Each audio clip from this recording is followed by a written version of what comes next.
গত 27 মে রোজ সোমবার বঙ্গবন্ধু বিজ্ঞান ও প্রযুক্তি বিশ্ববিদ্যালয়ে উৎসব কুমার গাই নামে একজন ছাত্রে পড়াশোনা করে ওই বিশ্ববিদ্যালয়ের বায়োকেমিস্ট্রি ও মলিকিউলার বিভাগে ওর বিরুদ্ধে একটি মামলা আনা হয়েছে এবং ওই বিশ্ববিদ্যালয়ের কিছু সন্ত্রাসী ছাত্র উৎসব কুমার গাইনকে হত্যার উদ্দেশ্যে হামলা চালায় এবং তারা এই নালিশ আনে যে উৎসব কুমার গাইন নাকি তাদের নবী মুহাম্মদের নামে সমালোচনা করেছে।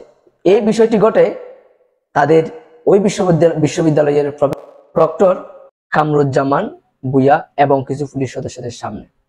এর বিরুদ্ধে তাদের কোনো প্রমাণ না থাকলেও তাদের বিভিন্ন পোস্ট এবং ভিডিওর মাধ্যমে তারা উৎসব কুমার গাইনকে জোর করতেছে এটা বলার জন্য যে সে তাদের নবী মুহাম্মদের সমালোচনা করেছে।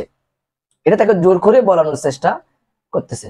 যে মানুষটা একটা কাজ করে নাই সে মানুষটা কি করে স্বীকার করবে সে এই কাজটি করেছে? কেন তাকে জোর করে বাধ্যবাধকতা দিয়ে তার থেকে আদায় করে নেওয়া হচ্ছে সে সমালোচনা করেছে? আমরা কিছু ভিডিও দেখলেই এই বিষয়গুলো বুঝতে পারবো।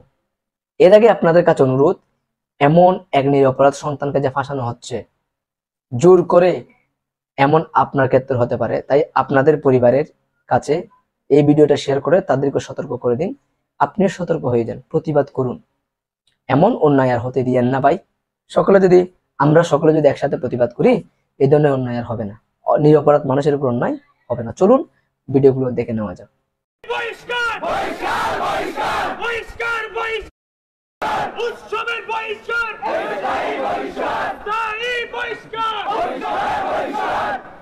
তুমি যে বলে এটা ভুল করে চলে গেছে, তুমি আশিক মহিউদ্দিনের পেজে দিতে চাচ্ছ, কিন্তু ভুল করে না, তুমি ইন্টেনশনাল। সর্বোচ্চ শাস্তি স্যার যেটা হয় সেটাই দিবেন স্যার, কোনো স্যার নাই স্যার।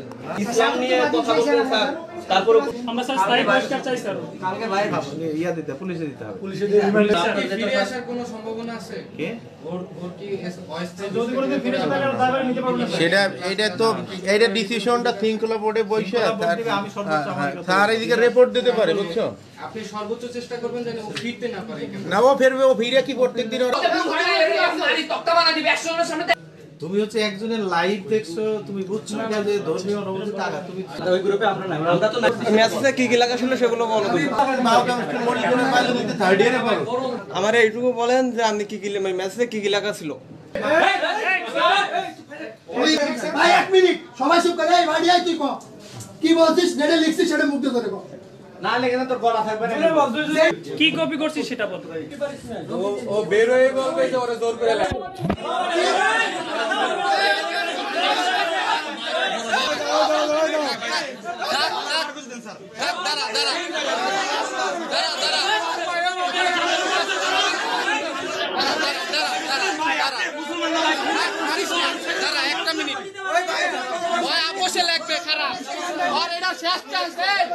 এটা কিন্তু তোর শেষ চান্স, এরপর কিন্তু তোরে কেউ রক্ষা করতে পারবে না এখানে।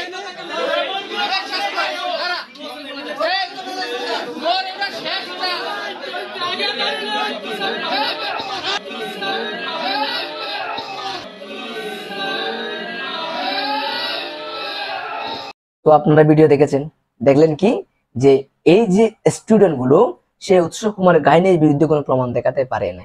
কারণ উৎসব কুমার গাইন সে হয়তোবা কপি করেছে এবং পেস্ট করেছে, যার কারণে সে হঠাৎ আবার ডিলিট করে দিয়েছে। তো সাথে সাথে ডিলিট করে দেওয়ার কারণে তারা কোনো প্রমাণ রাখতে পারে নাই।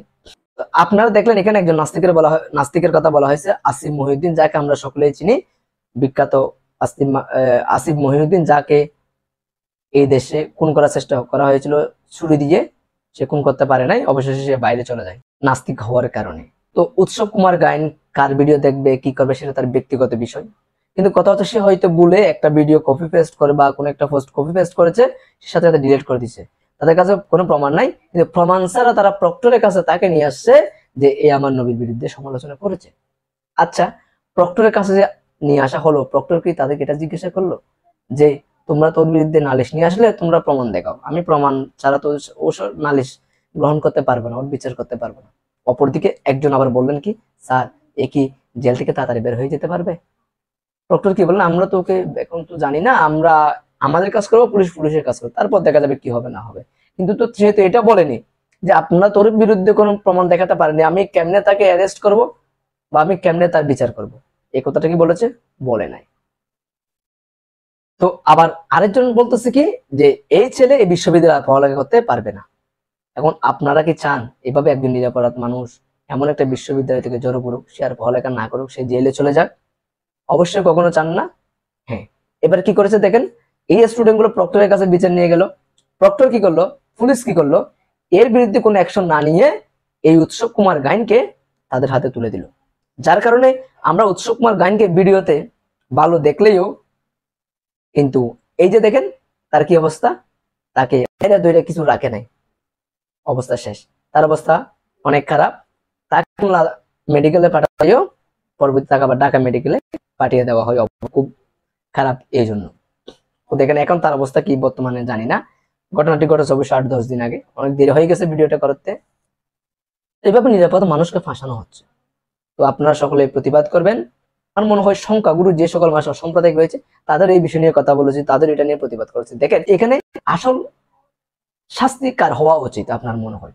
আমার মনে হয় এখানে শাস্তি হওয়া উচিত যে ছেলেগুলো উৎসব কুমার গাইনের বিরুদ্ধে নালিশ নিয়ে এসেছে সেই ছেলেগুলোর। কারণ এই ছেলেগুলো কোনো প্রমাণ ব্যতীত একটা ছেলেকে ফাঁসানোর জন্য নালিশ করেছে, পুলিশকে ডেকে নিয়ে এসে অনুভূতির আঘাত বলে তাকে জেলে ঢুকাইতে দিয়েছে, এটা একটা সন্ত্রাসীবাদ। এই ছেলে হয়তো আরো অনেক জনের কাজ করতে বা ইন ফিউচার আরো করবে। তো এদের বিরুদ্ধে এখন কোনো অ্যাকশন না হয় তারা আরো অনেক করবে।